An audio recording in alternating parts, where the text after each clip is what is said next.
한니발이 이끈 군대는 초여름의 햇살 아래 캄파니아의 비옥한 평야를 지나며 계속해서 전진했다.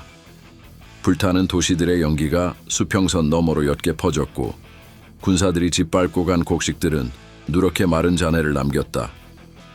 이 장대한 침략은 단지 또 한 번의 약탈이 아니었다. 한니발 스스로도 그것이 로마의 동맹 구조를 무너뜨릴 결정적 기회임을 알고 있었다.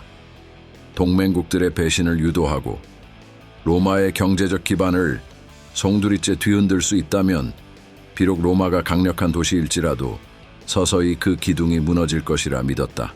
로마는 한 번 더 전면전을 준비해야 했다.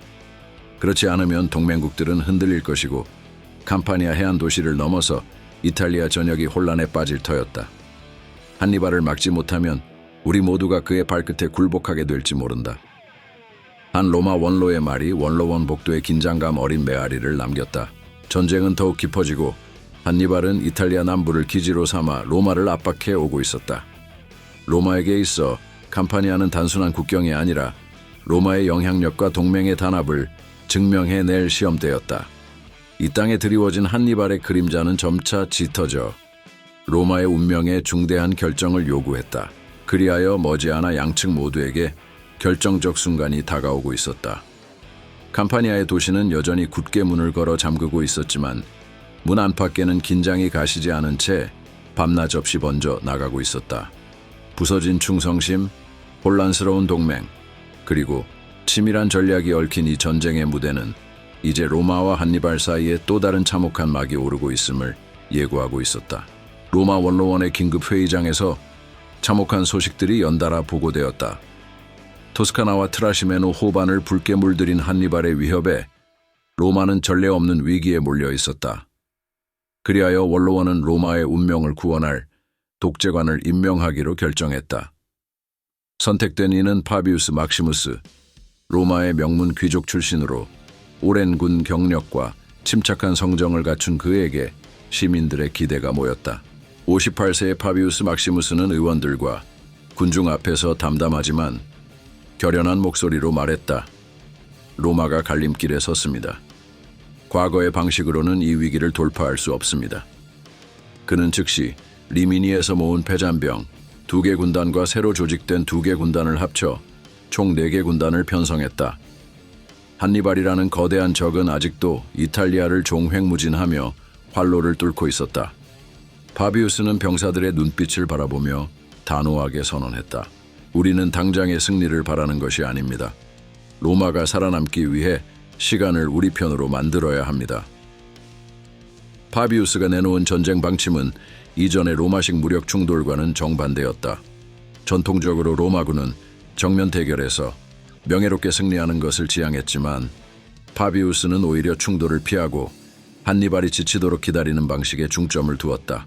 파비우스는 로마군에게 정찰대를 파견해 한니발이 약탈을 시도하는 지역의 주변을 미리 파악하도록 지시했다. 그 후 한니발의 군대가 보급을 구하지 못하도록 병력을 분산 배치하고 약탈 경로와 보급 지점을 끊었다. 카르타고와 한니발은 본국에서 보급을 받지 못합니다.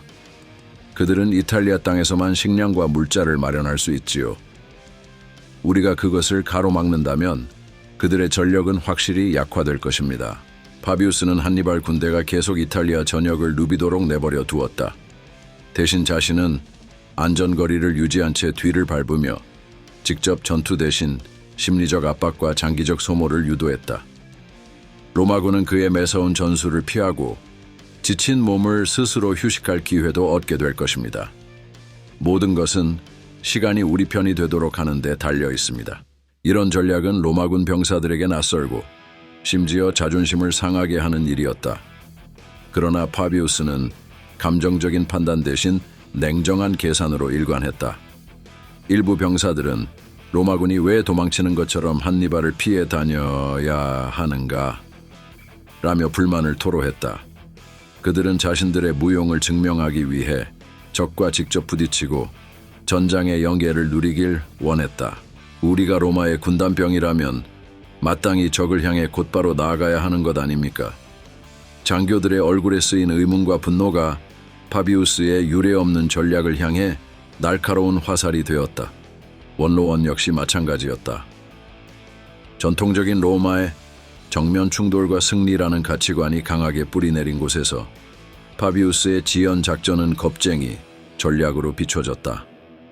한니발을 두려워하지 않는다. 우리는 정면 승부로 명예를 지켜야 한다. 어느 원로가 거칠게 항의했지만 파비우스는 흔들리지 않았다. 그의 시선은 먼 곳, 한니발이 자만심의 허점을 드러낼 순간까지 내다보고 있었다. 캄파니아를 누비던 한니발은 느껴졌다. 자신의 뒤를 언제나 그림자처럼 따르면서도 결코 정면 승부를 청하지 않는 무언가가 있음을. 로마군이 나를 추격해오지만 싸움을 걸어오지 않는군. 한니발은 처음에 이를 로마의 소심함으로 여기려 했으나 얼마 지나지 않아 상대가 단순히 겁을 내는 것이 아님을 깨달았다. 파비우스, 막시무스, 한니발은 작전 회의에서 그 이름을 깊이 곱씹었다. 기존의 로마 장군들과 다른 기운이 점점 카르타고 군대를 옥죄고 있었다.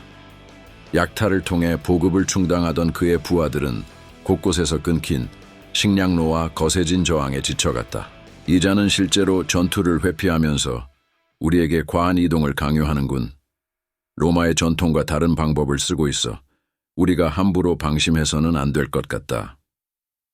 한니발이 가는 길마다 귀찮은 곤충처럼 달라붙는 파비우스의 정찰대와 소규모 병력은 대규모 충돌을 일으키진 않았지만 야금야금 한니발의 계획에 간섭했다.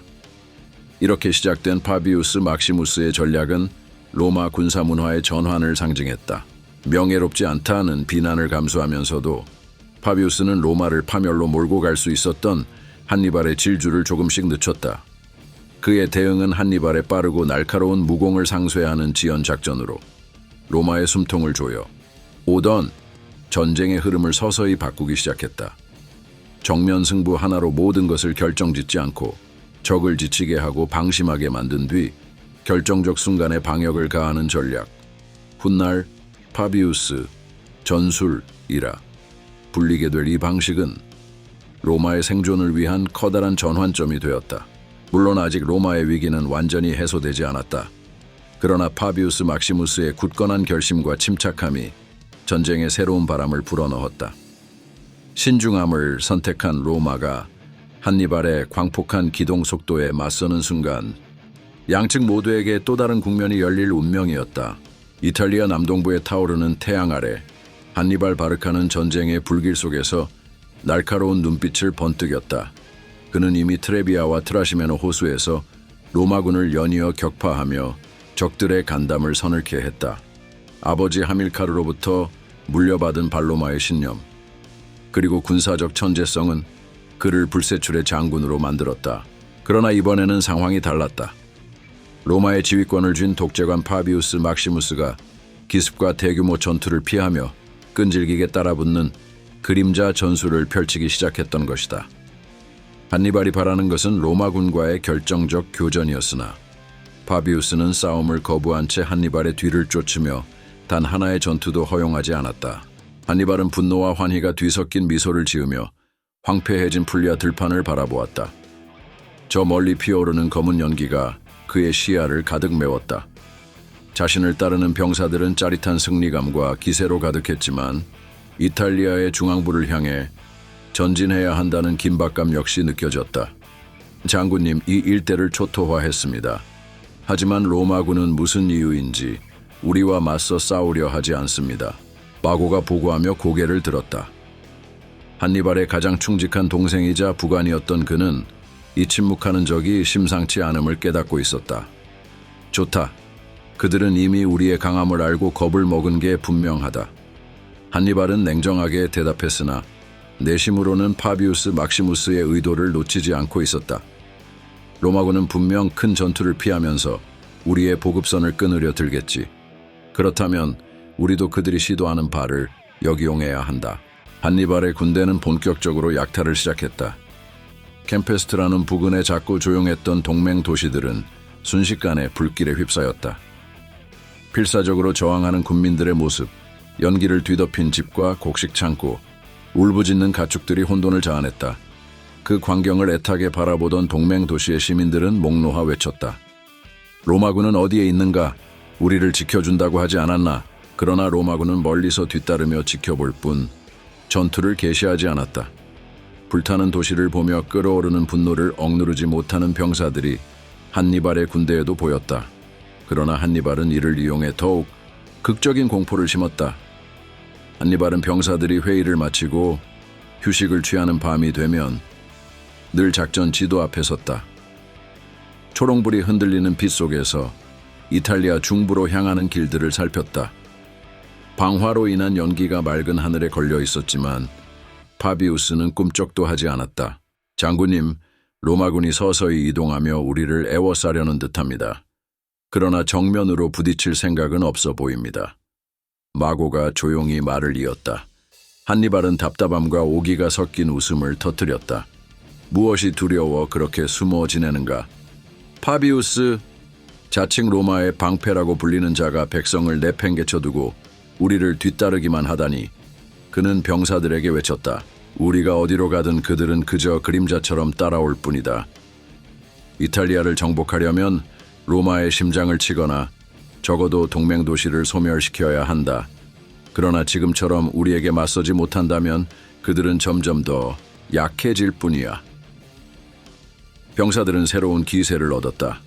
자신들이 무서운 존재임을 다시금 체감하면서 한니발의 지휘 아래 곧 있을 더 큰 약탈과 방화를 준비했다. 그렇다고 해서 한니발이 전혀 불안하지 않았던 것은 아니었다. 전술가로서 그는 파비우스의 장기 전략이 심상치 않음을 잘 알고 있었다. 큰 승리를 노리는 대신 작은 패배도 허용하지 않고 시간을 끌면서 카르타고 군의 진을 빼려는 의도였다. 로마군은 정면 결전을 피하지만 우리 보급로를 조금씩 끊고 있습니다. 한 참모가 보고하자 한니발은 땅바닥에 단검을 깊게 내리찍었다. 결국 길게 끌자는 수작이지. 전투가 일어나지 않아도 우리 병사들의 사기는 유지될지 몰라도 식량과 말사료는 무한정으로 구할 수 없어. 로마의 동맹 도시를 약탈하면 될 것 같지만 파비우스는 우리가 약탈하는 그 길 뒤만 졸졸 따라다니며 작은 틈도 놓치지 않고 있어. 그럼에도 한니발은 자신 있었다. 우리가 이미 트레비아와 트라시메노에서 어찌 싸웠는지 그들은 기억할 게다. 만약 로마가 한 번이라도 정면 승부에 나선다면 그 즉시 대패를 안겨주겠다. 한니발은 눈을 번뜩이며 부하 장군들에게 지시를 내렸다. 이제 우리의 진영을 좀 더 분산시켜 약탈 범위를 넓히자. 로마군이 감히 다 따라오기 힘들게 만들어야 해. 만약 작은 부대를 공격한다면 다른 쪽에서 곧장 치고 들어가 도망칠 구멍도 없게 만들어라. 캄파니아로 진격한 한니발의 군대는 한층 대담해졌다. 번영하던 도시가 불길에 휩싸이고 길 위를 가득 메운 약탈품들과 식량 수레가 행군 속도를 낮추고 있었지만 사기는 충천했다. 이탈리아의 많은 동맹 도시들이 이제 로마의 등을 돌릴까 혹은 로마의 보호를 계속 믿어야 할까 갈등을 느끼기 시작했다. 한니발은 그것이야말로 원하는 그림이었다. 이제 로마의 동맹들은 혼란에 빠지고 있다. 로마의 충성한 대가가 고작 저렇게도 아무런 보호를 받지 못하는 것이라면 누가 로마와 손잡고 싶겠는가? 하지만 그가 간과할 수 없던 사실이 있었으니 바로 파비우스의 느릿한 추격과 차단이었다. 한니발의 약탈로 얻은 물자들조차도 안전하게 옮기기가 쉽지 않았다. 파비우스는 큰 전투 없이도 길목을 조이고 때로는 지형적 이점을 이용해 소규모 교전을 유도하며 한니발의 후방 부대를 괴롭혔다. 저 로마의 늙은 여우를 인정해야겠군. 한니발은 낮게 중얼거렸다. 우리 군사가 세긴 해도 매번 전선을 재정비해야 하니 허술한 틈이 생길 수밖에 없어. 파비우스는 그 틈을 후벼 파고들어 머릿수를 깎으려는 거다. 도처가 불길로 휩싸였으나 로마군은 방어 태세를 바꾸지 않았다. 분노에 차오른 동맹 도시들은 우리를 구해달라 외치며 로마를 비난했지만 파비우스는 여전히 묵묵부답이었다. 그는 전투를 피하며 한니발이 지칠 때까지 기다리겠다는 확신으로 일관했다.